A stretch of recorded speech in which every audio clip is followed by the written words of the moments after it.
Okay. Good afternoon, everybody. Thank you for being here. I'm joined by the intrepid Murray, Wyden, Klobuchar team, and they're doing great.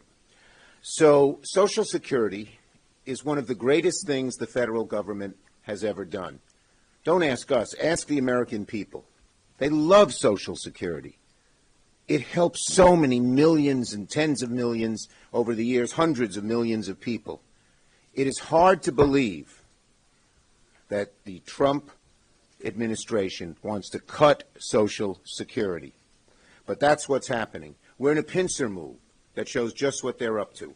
On the one hand, DOGE has cut 7,000 workers from Social Security.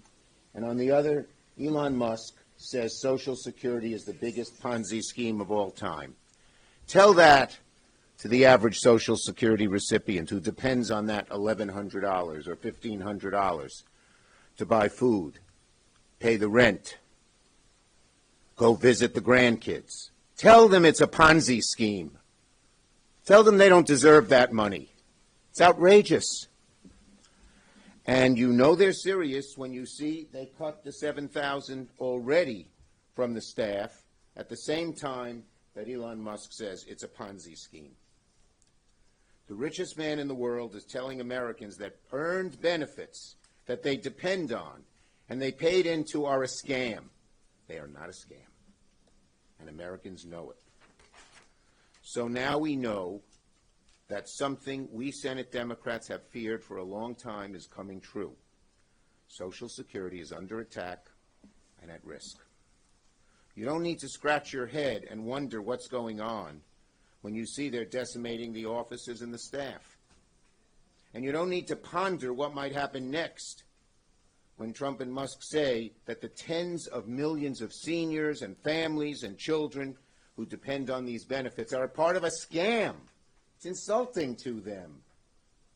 They've been waiting for their Social Security so they can have a decent life. No one's getting rich on it, but so they can have a decent life in retirement.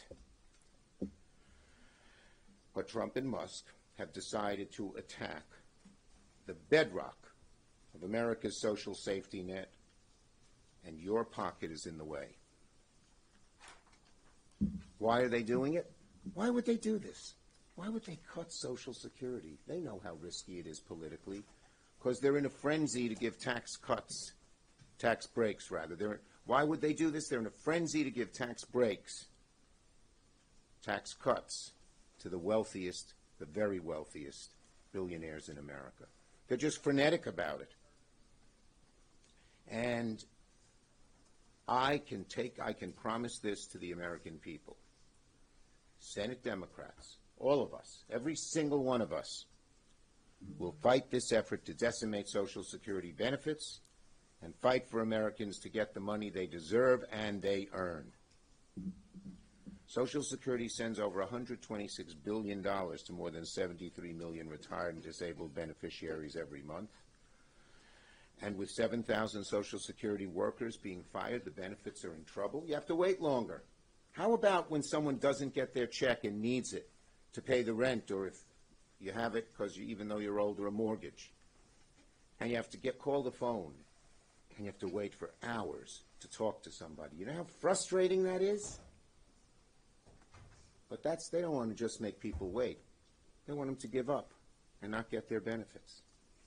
And by the way, just parenthetically, Trump just announced that he's going to keep the tariffs. I mean, what is going on here? They're in a frenzy.